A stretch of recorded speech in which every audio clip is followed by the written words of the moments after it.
Episode 50। Bengal का chicken neck मामला क्या है। बंगाल से ममता दीदी की सरकार जाने के बाद क्या इस चिकन नेक गलियारे में कोई फर्क पड़ा है या वैसा का वैसा ही है। शरजील इमाम ने भारत के इस गलियारे चिकन नेक को भारत से काटकर अलग करने की बात कही थी। क्या वास्तव में इसे काटकर भारत को उत्तर पूर्व से अलग किया जा सकता है? किसकी हिम्मत है जो इस चिकन नेक गलियारे को या इस चिकन नेक को काटकर भारत से अलग कर सके?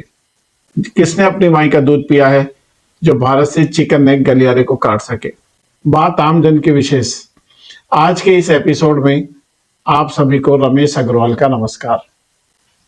आज के इस एपिसोड में हम इस चिकन नेक मामले का एनालिसिस करेंगे। आज हम बात करेंगे भारत के उस भूभाग की जिसे देश की सुरक्षा का सबसे ज्यादा संवेदनशील इलाका माना जाता है। देश की आजादी 1947 के बाद आखिर ये चिकन नेक बना कैसे? 1947 में भारत के विभाजन के बाद पूर्वी बंगाल, पाकिस्तान का हिस्सा उत्तर पूर्वी क्षेत्र एक सक्रिय गलियारे से जुड़ गया। यह गलियारा आज सिलीगुड़ी कॉरिडोर या चिकन नेक के नाम से जाना जाता है। इस गलियारे की सबसे कम चौड़ाई 20 से 22 किलोमीटर मानी जाती है।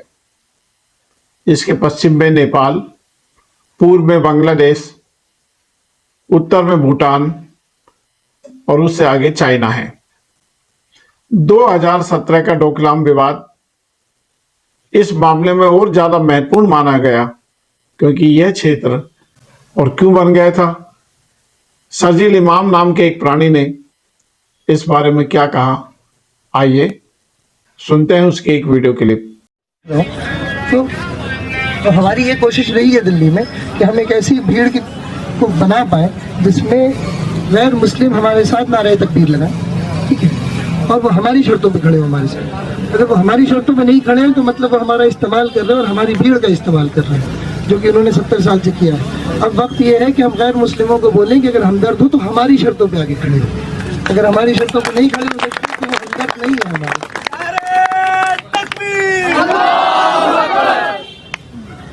तो एक तो चीज़ ये है।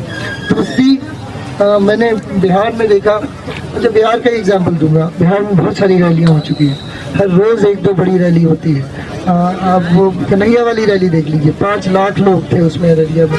अब उसका मसला बस इतना सा है, ये मैं पहले भी शायद अर्ज कर चुका हूँ, 5 लाख लोग हमारे पास हों ऑर्गेनाइज्ड तो हम हिंदुस्तान और नॉर्थ ईस्ट को परमानेंटली कट कर सकते हैं। पर परमानेंटली नहीं तो कम से कम 1 महीने के लिए तो कट कर ही सकते हैं। मतलब इतना मवाद डालो पटरियों पर, रोड पे, कि उनको हटाने में 1 महीना लगे, है कि नहीं?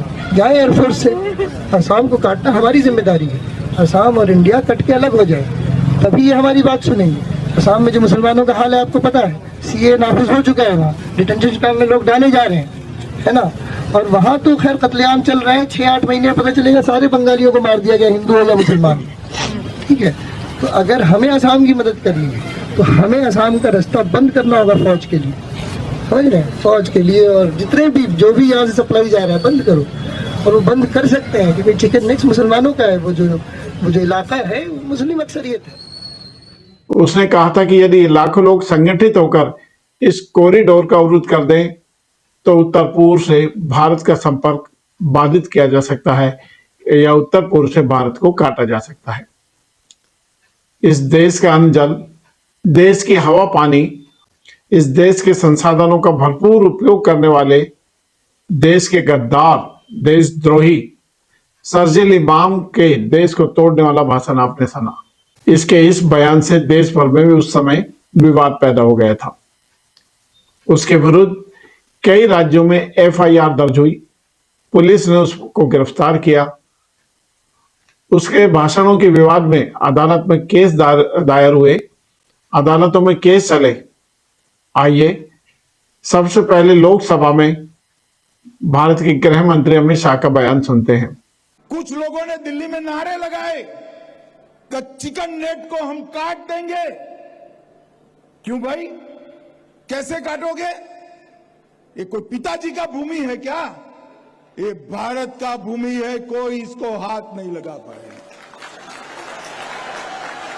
दिल्ली की पुलिस ने उनको जेल की सलाखों के पीछे डाल दिया। इंडी अलायंस वाले उनको छुड़वाने के पीछे पड़े। सुप्रीम कोर्ट तक उनके सांसद इनकी पैरवी करने के लिए गए, मगर अंत में तो सत्य का विजय होता है। सुप्रीम कोर्ट ने भी उनकी जमानत को खारिज कर दिया। मित्रों, अब देश की फिजा बदली है, लेकिन क्या यह वास्तव में चिकन नेक काटना संभव है? क्या हमारी सुरक्षा व्यवस्था इतनी कमजोर है? हाल ही की रिपोर्ट्स के अनुसार भारत ने पिछले 3 सालों में सिलीगुड़ी कॉरिडोर क्षेत्र में अपनी सैन्य उपस्थिति को और बढ़ाया है। अब यह मिलिट्री पोस्ट बेस बनाकर 22 किलोमीटर से बढ़ाकर 42 किलोमीटर तक प्रभावी नियंत्रण स्थापित कर लिया गया है। भारत सरकार की अब इस चिकन नेक को एलिफेंट नेक बनाने का इरादा है। यदि मानचित्र देखें तो अभी इसका आकार मुर्गे की गर्दन जैसा नजर आता है। इसी कारण से इसको चिकन नेक गलियारा या इसको भारत का चिकन नेक कहा जाता है। मित्रों, यह क्षेत्र हमारे देश के लिए महत्वपूर्ण क्यों है?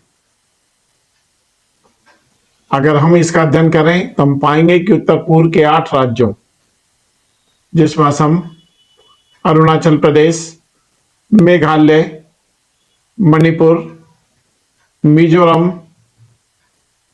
नागालैंड,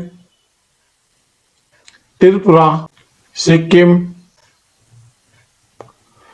नागालैंड, त्रिपुरा और सिक्किम का अधिकांश सड़क और रेल संपर्क इसी कॉरिडोर से होकर गुजरता है। ईंधन, खाद्यान्न, दवाइयां, सेना की रसद, रेलवे और व्यापार सबका बड़ा हिस्सा इसी मार्ग से जाता है। शरजील इमाम के भाषणों पर अदालतों में भी कानूनी कार्रवाई हुई। क्या वास्तव में भारत को उत्तर पूर्व से अलग किया जा सकता है? मित्रों, सैद्धांतिक रूप से यह क्षेत्र अत्यधिक संवेदनशील है, लेकिन व्यवहारिक रूप से किसी के लिए भी इस क्षेत्र को भारत से अलग करना बहुत ही मुश्किल है, संभव ही नहीं है। उसके कई कारण हैं। पहला कारण है, इस पूरे क्षेत्र में भारतीय सेना, सीमा सुरक्षा बल, सशस्त्र सीमा बल और अन्य सुरक्षा एजेंसियां अपनी मजबूत स्थिति को बनाए हुए हैं। दूसरा कारण है, किसी भी बड़े अवरोध की स्थिति में भारत सरकार तुरंत कार्रवाई करती है। अब दिल्ली की सरकार की स्थिति बदल चुकी है। तीसरा, सेना के पास वैकल्पिक रणनीतियां हैं और हवाई आपूर्ति की क्षमता भी मौजूद है। चौथा कारण है, भारत ने पिछले वर्षों में कई विकल्प इसके लिए तैयार कर लिए हैं। कई सड़कें, पुल और सामरिक ढांचा इस एरिया में भारत सरकार ने विकसित किया है। भारत सरकार ने और क्या क्या कदम उठाए हैं, आइए बात करते हैं। इस क्षेत्र की सुरक्षा मजबूत करने के लिए कई नई राष्ट्रीय राजमार्ग परियोजनाएं विकसित की गई हैं, जिनमें रेलवे लाइन का विस्तार, सामरिक पुल, सीमा सड़क संगठन द्वारा निर्माण, हवाई अड्डों का विकास, उत्तर पूर्व में लॉजिस्टिक नेटवर्क का विस्तार, इसके अतिरिक्त बांग्लादेश के माध्यम से जल मार्ग और सड़क संपर्क बढ़ाने के प्रयास भी किए गए हैं, जिससे केवल सिलीगुड़ी कॉरिडोर पर निर्भरता कुछ हद तक कम की जा सके। सिलीगुड़ी कॉरिडोर चीन के कारण महत्वपूर्ण क्यों है? 2017 के डोकलाम विवाद और 2020 के चीन के साथ गलवान घाटी में जो विवाद हुआ था, तो भारत और चीन के बीच भारी तनाव पैदा हो गया था।